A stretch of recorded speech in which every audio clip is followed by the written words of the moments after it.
The Consumer Price Index was just released this morning, and it soared to 9.1% from a year ago. That was above the 8.8 Dow Jones estimate.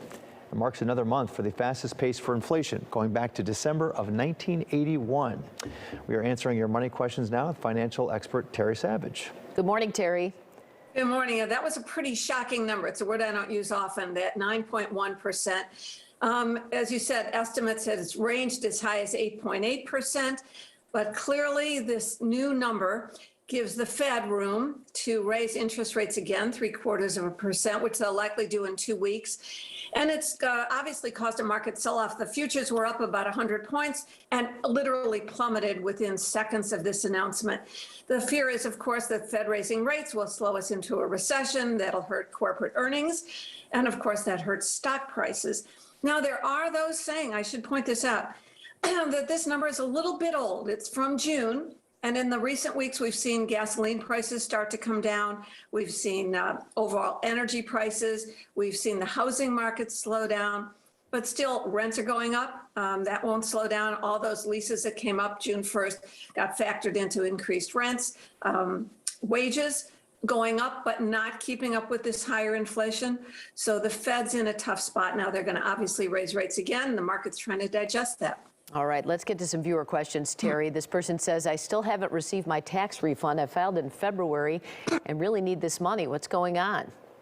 Well, I talked to the IRS this week, and they say that the 2020 returns, remember the ones that were so long delayed, those returns are just about finished now. If you haven't gotten your refund, you've certainly had a communication from the IRS that there's a problem with your return. They expect to get the 2021 returns, the ones we filed a few months ago in spring, all of those be finished, quote, by the end of the year, unless there's a problem, of course. They point out that, first of all, you're going to get, if you have a refund, you're going to get interest, and interest rates ticked up on that refund, that small consolation for those who are still waiting. They pointed out that they had 18 million requests for extensions. That's a record number, a real jump. And those returns are due in October 17th. So be patient. And again, if you go to terrysavage.com and look on the right-hand side, there's a box that says create an IRS ID.me account. Click on that. You'll see a link to create your own account at the IRS where you can see exactly what's happening to your return without talking to anybody on the phone, which is still almost impossible. All right, another question here. This person writes, I have about $14,000 in credit card debt. A second job is not an option. What should I do?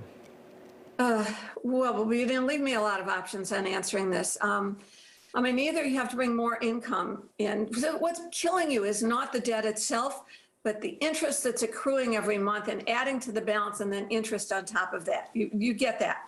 So the only way to deal with that is paying down the balance more than the minimum monthly payment.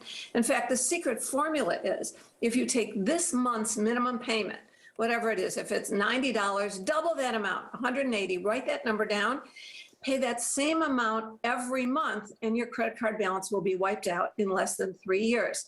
Look, if you can't have a second job, maybe you have childcare issues, look around for either creative ways to bring in more money. Maybe babysitting for someone else would bring in a few dollars a week so you could pay down that balance more quickly, or you have to cut back some spending. Now, I will give you one alternative. It doesn't solve your problem, but if you go to creditcards.com, you can look to see if there's a balance transfer option that will give you maybe 6 months of zero interest where you can at least use the extra time to pay down more.